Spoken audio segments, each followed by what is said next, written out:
Paolo de Lima, bienvenido a librosperuanos.com con la novedad de su libro Poesía y Guerra Interna en el Perú, 1980-1992, segunda edición. Esta segunda edición amerita preguntarle de entrada, ¿cuál es la novedad? Muchas gracias, Gustavo. Efectivamente, en primer lugar, este libro es producto de una tesis doctoral que escribí para la Universidad de Ottawa, que culminé en el 2009.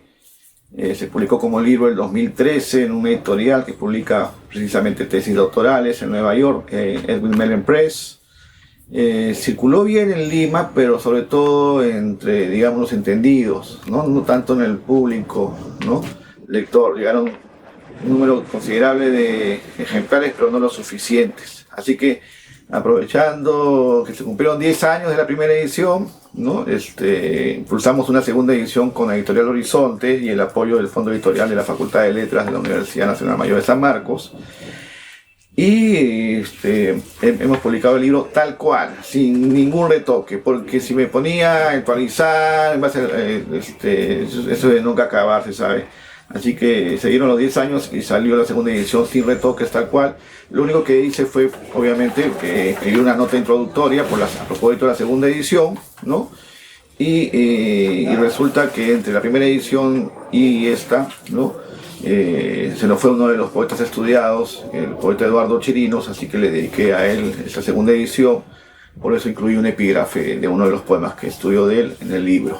Claro. Salvo ese detalle, todo lo demás es exactamente igual, incluso en la carátula misma, en la ilustración de la carpeta negra del grupo NN de los 80, también tuve la primera edición, así que y bueno, ha salido muy bonita, se deja leer muy bien, el libro realmente ha gustado. Ya lo he presentado en Chiclayo, lo he presentado en Arequipa, lo presenté acá en Lima en el lugar de la memoria, estuve ahora en enero en las librerías en Buenos Aires y en Montevideo también, donde lo he presentado. Y para terminar, y en marzo también estoy proyectando presentarlo en Iberoamericana, en la librería en Madrid, y en un local por confirmar en París. Eso va a ser en marzo. Así que yo siempre, cuando publico mis libros, son como los niños, digamos, todavía, que enseñarles a gatear, a caminar, ¿no? Para que puedan caminar solos. Hay que un poco empujar los libros, ¿no?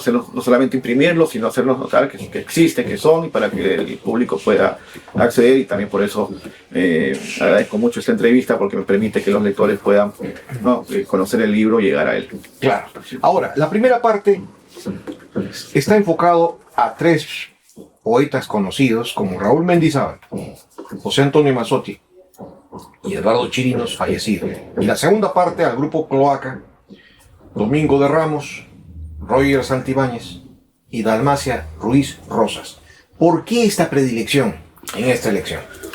A ver, en primer lugar, tenía mucho material de los años 90, de archivos, libros, revistas, entrevistas, conversaciones con los autores, y que eran muchos más, ¿no?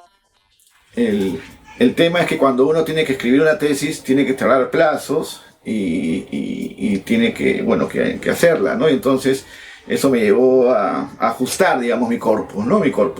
Y lo que hice fue concentrarme concretamente en los poetas jóvenes que recién iniciaban su carrera como autores en los años 80, acorde con el inicio, ¿no? De todo lo que se llama la violencia política. Entonces, como sabemos, en el plano de la cultura, todos los poetas de todas las generaciones, los narradores, los cineastas, los artistas plásticos, la danza, en fin, el teatro, se ha visto permeado con la problemática de la violencia política. En mi caso, lo que hice fue centrarme en de qué manera los autores que salen a la escena literaria, ¿no? que comienzan un camino, ¿no? de la literatura, ven este cruce con la violencia política y qué efectos produce, ¿no? Entonces me concentré en autores jóvenes y concretamente me concentré en poetas de la Universidad Católica y la Universidad de San Marcos, porque son sintomáticos de lo que representa el Perú, sobre todo el año 80, ¿no? La Católica, me concentré en el grupo Tres Tristes Tigres, ¿no? Los citados Mendizábal, Mazzotti y Chirinos. Sabemos que la Católica es una universidad privada, digamos, poco más en la onda, digamos, burguesa, ¿no? Y en San Marcos, de poetas de cloaca, Domingo de Ramos, Santibáñez y Dalmacia Ruiz Rosas, una universidad popular, nacional, ¿no? Gratuita. Entonces me permitía a través de estos autores hacer una especie de síntoma un poco más amplio de lo que significa el Perú. Y sobre todo, también es interesante que estén poetas asentados en Lima. Entonces, lo que me interesaba es cómo la poesía, como un artefacto sublime, de alta tecnología en el uso del lenguaje, ¿no? Que ya venía de dialogar con violencias políticas anteriores de los años, bueno, acuérdense, los años 50, los poetas puros, los poetas sociales, los poetas del 60, con las guerrillas, todo lo que significa Javier Heró, ¿no? El 70, el Velascato, ¿no? Todo lo que es lo popular en la ciudad. Bueno, cómo en este caso se enfrenta, ¿no? a un hecho como el de los años 80. Entonces lo que hice fue leer las obras de estos autores de los años 80 al 92, ese es el periodo que abarca el libro, ¿no? Del inicio de la lucha armada hasta el 5 de abril, la captura de Manuel Guzmán.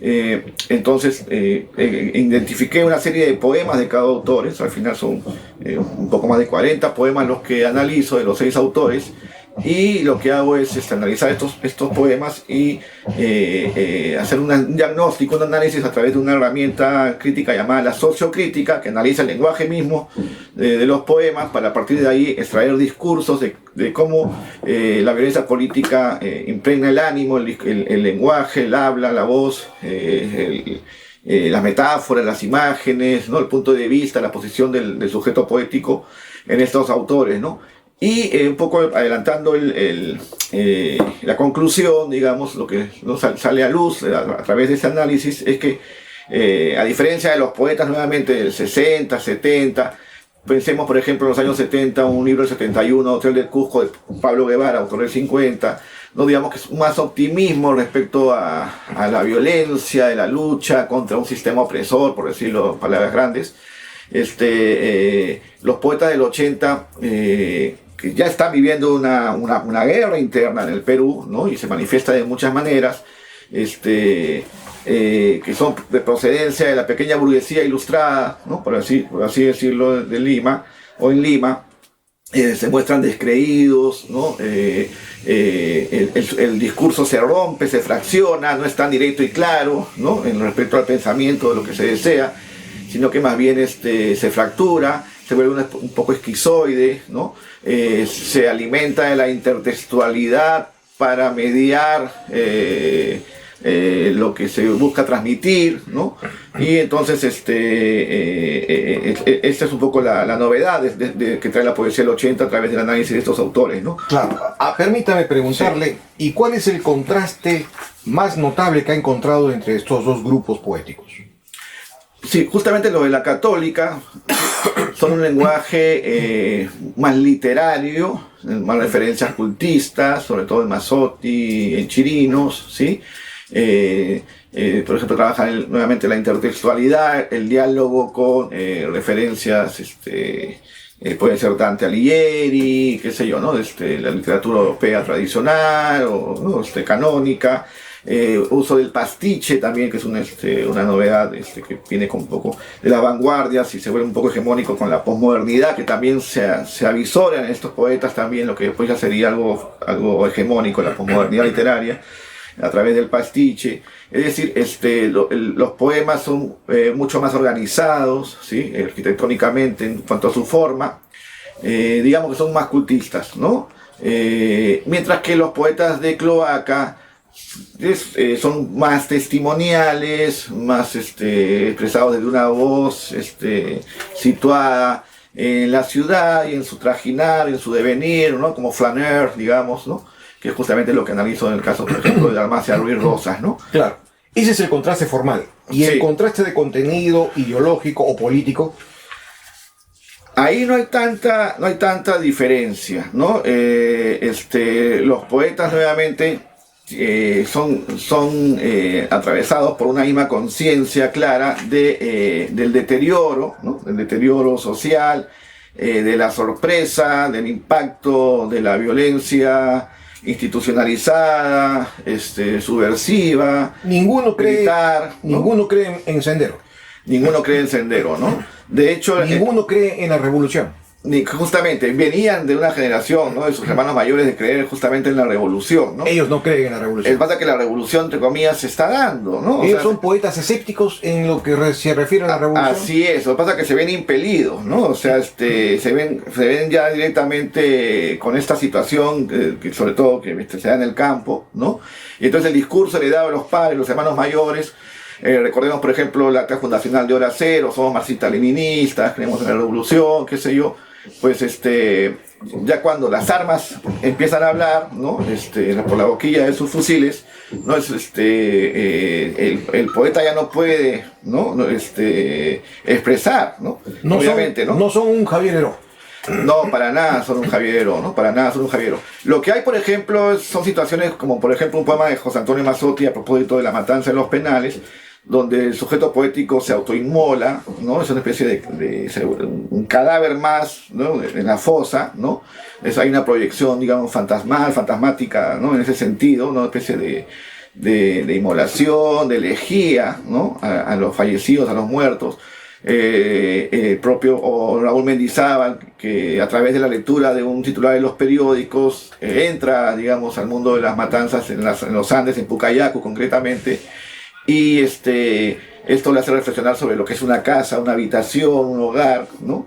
Y cómo esto se vuelve oscuro y ya inhabitable, digamos. O sea ¿no? que sí hay una condena de la barbarie y una solidaridad con la víctima. Totalmente, eso sí, hay una solidaridad con la víctima que atraviesa, digamos, ¿no? Atraviesa una posición netamente, digamos, de o aquel, sino que trasciende el sentido profundo, ¿no? De que estos hechos se lleven a cabo, que sucedan, ¿no? Y la tragedia que eso trae en el país, ¿no? Muy bien. Para la pregunta final, creo que el lector va a estar muy complacido si usted elige algún verso paradigmático y representativo de esta contienda interna sobre la conciencia poética. ¿Cuál elegiría? Voy a elegir justamente el que usé para epígrafe, de Eduardo Chirinos, ¿Ya? que procede de uno de los poemas, ¿no? que canalizo de él, y que justamente es la conciencia de lo que era habitual en los años 80, ¿no? Nuevamente, lo interesante de los poemas que analizo es que se producen mientras las papas queman, como quien dice, ¿no? Es una reflexión que se da en el momento mismo de los sucesos, ¿no? A diferencia, digamos, de una literatura posterior que ya se adecúa o se construye, digamos, hacia el informe final de la Comisión de la Verdad, donde ya hay una conteo de los muertos, qué sé yo, ¿no? Aquí justamente hay una desorientación, ¿no? En el caminar, en el andar, porque las balas se están cruzando, ¿no? Y entonces justamente estos versos de Eduardo Chirinos expresan eso, dice Eduardo Chirinos. Hemos acostumbrado nuestro dedo a posarse en las llagas más horribles. La muerte danza entre los desperdicios. Terrible. Ahora, obviamente que el enfoque de la guerra interna sobre la conciencia poética en el Perú todavía deja muchas aristas y muchas perspectivas por las cuales abordar. Por ejemplo, ¿conoce usted algún trabajo que haya indagado el testimonio poético de la conciencia campesina en este periodo? En primer lugar, este es el primer libro sistemático sobre la violencia con relación a la Pero los protagonistas son urbanos. De los 80, son poetas, ¿no? Urbanos. De la institución literaria, ¿no? O sea, efectivamente, herederos de Vallejo, ¿no? Y de la gran poesía peruana, ¿no? Entonces, obviamente, esto es un libro de análisis poético, ¿no? De lenguaje literario, ¿no? Ese es el objeto de estudio, ¿no? En función, ¿no? Contraste con una situación de violencia como es una guerra interna, ¿no? Existe otro libro que está en camino de publicarse, esperemos pronto, que también es una tesis doctoral en la Universidad Católica de Chile, de Luis Fernando Chueca, cuyo corpus es mucho más amplio, analiza mucho más poetas de otras generaciones, ¿no? Luego lo que hay es el trabajo sobre los testimonios de las víctimas, que también llevado a la poesía. Me acuerdo un poemario de Rocío Silva Santisteban, por ejemplo, ¿no? Pero también es una poetización desde el lenguaje literario, culto, ¿no? Del testimonio de las víctimas, ¿no? Eso es lo que me puedo recordar ahora mismo, ¿no? Pero sí, o sea, también, por supuesto, el testimonio es un género literario que se puede ver en sí mismo, ¿no? También hay la tradición oral, las canciones, por supuesto, que se manifiestan desde sí mismas, ¿no? Lo que yo trabajo es un análisis literario de lo que se llama la poesía, hablando de forma popular culta, ¿no? La poesía, nuevamente, que se publica en libros, ¿no? Que tiene una conciencia del verso, ¿no? De la construcción del... Y una curiosidad, blanco, ¿no? Una curiosidad. Usted es caracterizado como un hermeneuta de la poética, pero ¿no tendrá usted alguna producción poética personal? Por supuesto que sí. Yo soy poeta antes que nada, ¿no? Bueno, lector, poeta y escritor, ¿no? Alguien tiene que leer los libros, ¿no? Y esa es nuestra pasión, ¿no? Y tengo, por supuesto, el 2022 publiqué 2 poemarios. Uno, Ottawa, que es una suma de poemas que había escrito en la ciudad donde yo estudié y escribí este libro.